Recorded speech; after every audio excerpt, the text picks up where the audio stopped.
Good morning, fellow caregivers. It is Wednesday, January the 16th. Yep, that's right.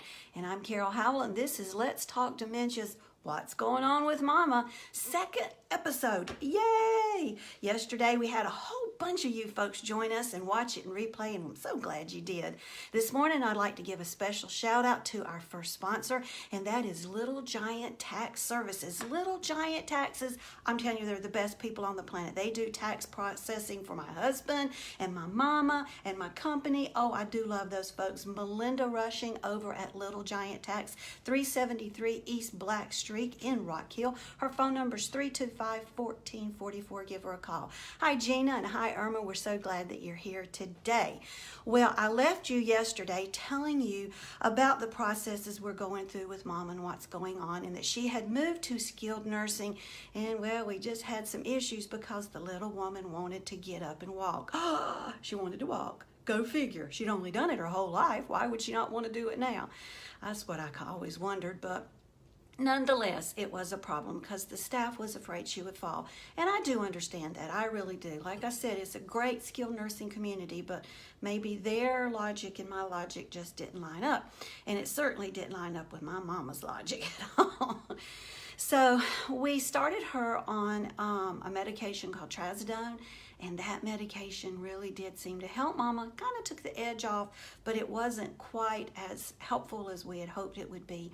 And after talking again with her geriatric psychiatrist, now let me just stop here and say, if you are looking at adding any type of medication to your loved one's list of drugs for the day, you need to be careful as to who's prescribing those. And I used a geriatric psychiatrist for this particular type of medication because this is something she's very well learned in. She specializes in medications that are used for psychiatric type purposes. Hi, Dale Dove. But so anyway, got in touch with this lady, and she had prescribed the trazodone, and then we decided it was time to try something different. Mama was started on Risperdal, and I was a little concerned about that. It's a potent drug, boy, and there's a lot of warnings, but heck, there's warnings if you take Tylenol. Isn't that the truth? But anyway, we started Mom on that, and I was not really excited to do so, but realized something's got to help Mama. Mama was started on, I believe it was 1/4 milligram 3 times a day, and the hope was that it would help her relax, help her sleep at night, help her not hallucinate, and maybe help her be relaxed enough that she would stay in her chair. Well, that did start to work. It helped her a whole lot. Mama went from trying to get out of her chair literally 15, 20 times an hour to maybe 7 or 8 times an hour. And she was sleeping at night. Wow, that was wonderful. Her appetite picked up some. That was wonderful too. She was still hallucinating, but she still wasn't quite where the staff wanted her to be.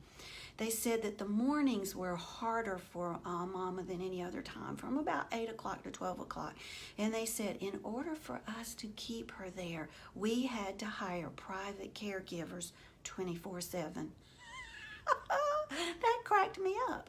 We were already paying over $7,500 a month for her to be in skilled nursing, and they wanted me to hire private caregivers 24/7. Now, I've got my calculator here. Let's see. The average private caregiving service, if they just do sitting, they don't do anything else, just sit and watch your people and talk to them, runs you about $20 an hour in most of America. That's only $480 a day. Times 30 days is $14,400 a month. Want to guess what wasn't happening? Well, it was that. And I told them that, and I asked the staff, have you guys done the math on this? Have you figured what that costs? Because if we're going to add to that what we're paying you, that's $22,380 a month times 12 months is $268,560. Does that crack you up? Because it cracked me up. Hi, Kim Moore. We're glad you're here today. So obviously we did some negotiating. I'm a pretty good negotiator, and it's a good thing. So I told them I could do 4 hours a day. So we hired private caregiving from a licensed company from 8 to 12, and then it went to 9 to 1, and we played with the hours to try to figure out what worked for Mama. Well, come to find out, Mama was sleeping most the entire time that those folks were there. At least 2 of those 4 hours they were watching my mama sleep. Well, excuse me, but I don't want to pay you to watch my mama sleep. But that's what the staff wanted. Those were the hours. Okay, so then they decided, well, if they're paying to watch your mother sleep, then let's switch the hours to the afternoon when she starts sundowning. We'll do that instead. I'm like, whatever. So we changed it to, I think, 3 to 7, then 4 to 8. Well, let me tell you, they weren't happy with that. Nothing I did was working. No one was happy with the processes we had in place. So I went back to the geriatric psychiatrist and I said, they're saying afternoons are rough for Mama, mornings are rough for Mama. I can't afford private care for morning and afternoon. She said, Carol, let's increase her 4 o'clock dosage of the Risperdal. So we did. And that really helped. We did see then that Mama started sleeping. Now, she was not knocked out all day long. She was not catatonic at all. They could wake Mama up to take her to the bathroom. She's very happy to cooperate. Hey, Carl, nice to see you. And she would also eat her meals and eat them well. And she would tell them jokes and say funny things. I got to tell you, this might be a little off color, but, well, you know, this is the way it goes. Mama was up one evening standing in the hall, and there were a bunch of caregivers just standing there, from what I've been told, doing not too much. And Mama looked around and said, last time, no, I must be in a whorehouse because that's the only time you see this many women standing around waiting on work. I don't know where that came from, but tell me that isn't funny. That's funny, y'all. My mama says the most off-color things sometimes. But anyway, so she had her sense of humor and she was doing better and she was sleeping at night. Hallelujah, getting good, solid sleep. That's what Mama was doing and we were so thankful. But she was still getting out of her wheelchair. She would get up and get behind her wheelchair and push that thing down the hall.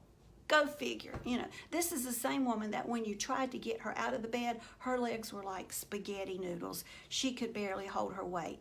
Well, they tell me she was getting up doing this. I never witnessed any of it. Nonetheless, I get the phone call that says, Carol, if something doesn't change, then we probably will be giving you a 30-day notice that you got to find a new place for your mama.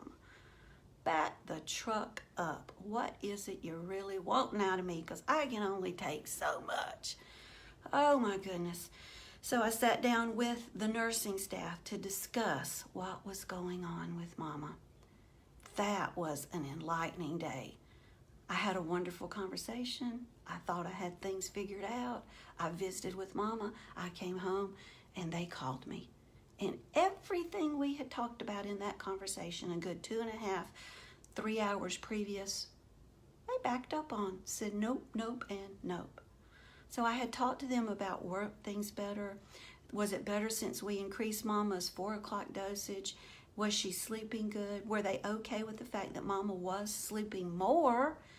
She wasn't catatonic, but she was sleeping more. And they said, well, we really don't like people to sleep all day long, but why do you think your mom's sleeping so much? And I said, well, Mama is sleeping more. Her medication's helping her sleep more. And she's doing that, and it's good for her because, let's see, Mama has advanced Alzheimer's. Mama has Parkinson's.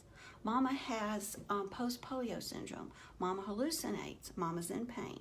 Mama says, I'm scared. Please help me, I'm scared. Now, I said to them, which would you rather be, dealing with all of those within your own self or sleeping? Well, folks, let me sleep. As I told you, she would look at me and go, Pookie, please just give me a shot and let me sleep. So now Mama was sleeping, and she was napping good during the day. And they said, well, considering that's the reason your mom's sleeping, that's fine, we can deal with it. We don't want to just drug people to keep them in the bed for the benefit of drugging them. Well, I don't either. That's the last thing I want. Yay, all was well. Visited with Mama, got home, sat down on my sofa, and I mean this quite literally, and my phone rang, and I picked it up. And it was the same nurse calling to say, well, we've been talking about it, and we cannot have your Mama chemically restrained. What? What are you talking about? Hi, Christine. Chemically restraining. I said, we'd already talked about that. We're not chemically restraining Mama. We're helping Mama through this extremely difficult time in her life, and it's helping her sleep. Why is that a bad thing? And they said, well, it's chemical restraint, and we don't do chemical restraint. And I said, let me get this right. You don't want her up walking. That's a bad thing. So you don't want to give her medications to keep her from getting up and walking. That's a bad thing. You don't want to put a wheelchair seatbelt on her. You don't want to put an alarm in her chair. You don't put an alarm on her bed. What do you want? We want you, first of all, right now, to come back right now and spend the rest of the day with your mama. You have to. That's what I was told. You have to. I'm like, no, I don't. I just left. And I do not have to come back. That's why I'm paying $7,500 a month to you folks. She said, no, you do. And I'm like, no, I don't. And folks, I didn't. I mean, I really didn't. And that was hard. And they said the other thing you're going to have to do is hire 24/7 care. And again, I don't have over $250,000 a year to do this. So I knew something had to give. And that's when the process started. We're going to pick up there tomorrow on Let's Talk Dementia, What's Going On with Mama. I'm glad you joined me. I hope something I say helps you in your caregiving journey. All this does come about to come to an end where it still gives me cold chills to think about it. If you haven't checked out our book, Let's Talk Dementia, on Amazon, please do. It's Amazon #1 bestseller.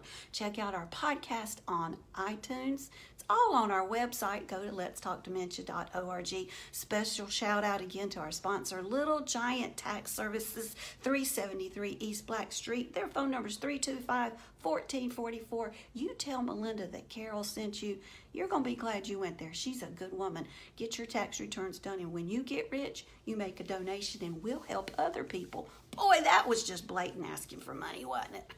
We do use all donations to help caregivers traveling the journey of dementia. Well, I hope you have a good day. I hope your loved one says something off color, and I hope you'll call and tell me about it. Because it cracks me up. I got tons of them, Mama says. My husband says I should quit writing serious books and write a book called The Funny Things My Mama Says. Hope you guys have a great day. See you tomorrow at 8:15 right here on Facebook. Blessings and smiles on your day. Bye-bye.